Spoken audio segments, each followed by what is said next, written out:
మీకు దీన్ని వివరించాల్సిన అవసరం లేదు. అసలు ఆ టైటిలే ఒక సెన్సేషన్ టైటిల్. రజా హుస్సేన్ గారు చెప్పినట్టు ఈ మధ్యకాలంలో ఇటువంటి టైటిల్లో ఇంత డెప్త్ ఉన్నటువంటి నదిలో, కృష్ణా నదిలో ఎంత డెప్త్ ఉందో మనకు తెలియదు. పొందుగుల దగ్గర లోపల దిగితే కానీ మనకు తెలియదు. అటువంటి ఎంత డెప్త్ ఉన్నటువంటి టైటిల్ అంటే నదిలో, కృష్ణా నదిలో ఎంత డెప్త్ ఉందో మనకు తెలియదు. పొందుగుల దగ్గర లోపల దిగితే కానీ మనకు తెలియదు. అటువంటి ఎంత డెప్త్ ఉన్నటువంటి టైటిల్ అంటే నది అంతే ఉంటుంది, అంటే జీవితం అంతే ఉంటుంది, అనుభవాలు జ్ఞాపకాలు అలా సాగిపోతూ ఉంటాయి, నేను మాత్రం అంతే కూర్చుంటాను అని చెప్పడం. అంటే జీవితం అనేదాన్ని నదితో పోలుస్తూ దాంట్లో ఈ జ్ఞాపకాల ప్రవాహాలు అలా పొంగిపోతూ ఉంటాయని ఆయన మనకి వివరిస్తారు. చిన్ని చిన్ని సంగతులు, విస్మయాలైన బాల్యం, ఆటలే అన్వేషణమైన బాల్యం, ప్రతిదీ ఒక సాహసమైన బాల్యం అంటూ బాల్యం గురించి చెప్తూ, తొలి ప్రేమ రోజులు, గుండెలయ పరిగెత్తే గుర్రపు డెక్కల్లా వినిపించిన రోజులు, గుండెలయ పరిగెత్తే గుర్రపు డెక్కల్లా తొలి ప్రేమని అసలు ఎంత అద్భుతమైన మరి అది ఆ ఉదాహరణ లేకపోతే ఉపమానం అనేది వాడటం నిజంగా ప్రతీక, ఎంత గొప్ప ప్రతీక. గుర్రపు డెక్కతో పోల్చడం ప్రతి ఒక్కరికి అనుభవమే. తొలి ప్రేమలో, ఇంటర్మీడియట్ లో, డిగ్రీలో పడిపోయే ప్రేమల్లో ఒక రకమైన హృదయ ధ్వని మరి స్పీడ్ అవుతూ ఉంటుంది. అటువంటి దాన్ని గుర్రపు డెక్కతో పోల్చారు.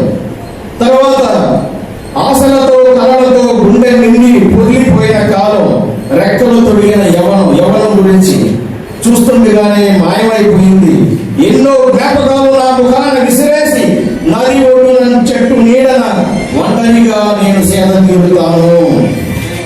తర్వాత మరణం ఎంత క్రూరంగా ఉంటుందో, ఎంత అన్యాయంగా ఉంటుందో, నా తల్లిదండ్రులని నాకు దూరం చేసిన తర్వాత ఈ మరణం యొక్క మరి దుర్మార్గం, లేకపోతే దాని యొక్క కర్కశం, క్రూరత్వం తెలిసింది అని అంటారు.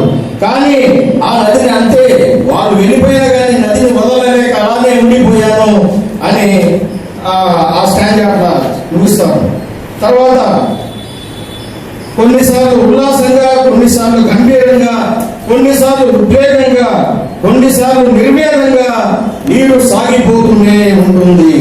ప్రేమలు, విరహాలు, మళ్ళీ కలయికలు, ఎన్నెన్ని హర్షాలు, అనేక దుఃఖ వర్షాలు కాల ప్రవాహంలో కలిసిపోయాయి అంటూ శోక సంతోషాల జ్ఞాపక ఈ ప్రవాహం జీవన ఘటనలన్నిటినీ కాలం మోసుకెళ్ళగా జ్ఞాపకాలన్నీ వదలక పచ్చగా సజీవాలై మిగిలే ఉన్నాయి.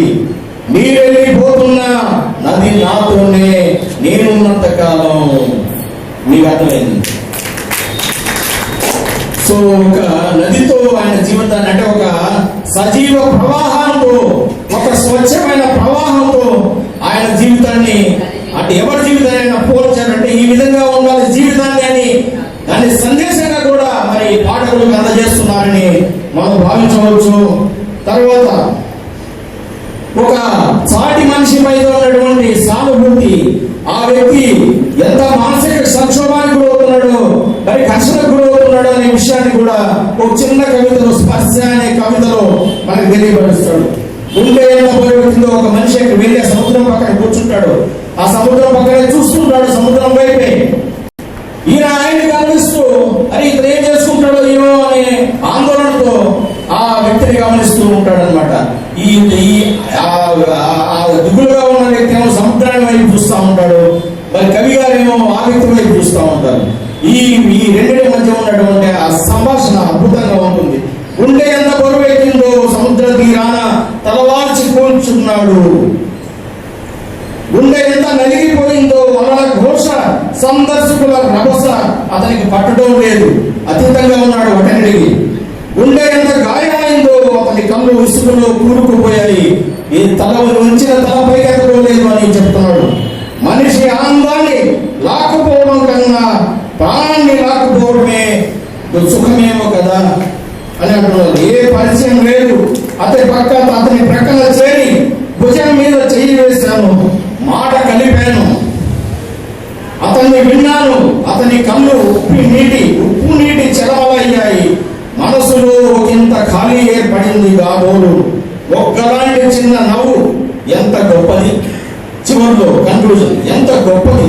మనసు గాయానికి మందు రాయగల మానవ స్పర్శ అంటారు. మానవ స్పర్శలో ఉన్నటువంటి మాధుర్యాన్ని, మానవ స్పర్శలో ఉన్నటువంటి అమృతాన్ని మనకు తెలియజెప్పే కవిత. అతనెవరో తెలియదు, కవి గారు ఎవరో తెలియదు, వెళ్ళిపోయి ఒక భుజం మీద మరి ఒక చిన్న భుజ స్పర్శ, భుజం మీద చెయ్యి వేసడం వలన అతనిలో చిరునవ్వు మళ్ళీ చిగురించింది. మళ్ళీ మామూలు మనిషి అయిపోయాడు. అతన్ని మామూలు మనిషిగా చేసినటువంటి మరి ఆ పనిరావు గారు ఆయన ఈ కవిత్వం ద్వారా అనేక మంది మరి మానవులకి, మనుషులకి ఆయన సాంత్వనం చేకూరుస్తాడని ఇటువంటి కవితలు, ఇటువంటి కవితా సముదాలు అనేకం మరి సృష్టించి మరి ఆయన కవిత్వాన్ని, కవిత్వ వాతావరణాన్ని, గుంటూరు వాతావరణాన్ని మార్చివేసేటువంటి గొప్ప కవిగా ఆయన ఉదయించాడని గర్వంగా ప్రకటిస్తూ ఈ సభాముఖంగా మీ అందరికీ తెలియజేస్తూ, ఇప్పటికే మరి కాలాతీతమైంది పెద్దవాళ్ళు మాట్లాడాల్సి ఉంది. ముఖ్య అతిథి గారు మరి పెద్దవాళ్ళందరూ ముందు కూర్చున్నారు కాబట్టి నేను ఇంకెక్కువ టైం తీసుకోదలుచుకోలేదు. నిజం చెప్పాలంటే ఇంకా మాట్లాడాలని ఇంకో 15 నిమిషాలు, కానీ ఆ సమయం వలన ఇంకొక సందర్భంలో నేను మీతో కలిసి ముచ్చరించుకున్నాను తెలియజేస్తూ ఈ అవకాశం కల్పించినటువంటి సభాధ్యక్షులకు, పెద్దలందరికీ, మీ అందరికీ కూడా నమస్కారాలు తెలియజేస్తూ ముగిస్తున్నాను. ధన్యవాదాలు. మాట చెప్పాల్సి వస్తుందంటే నిజ జీవితంలోనూ కవిత్వంలో పాణిరావు గారిని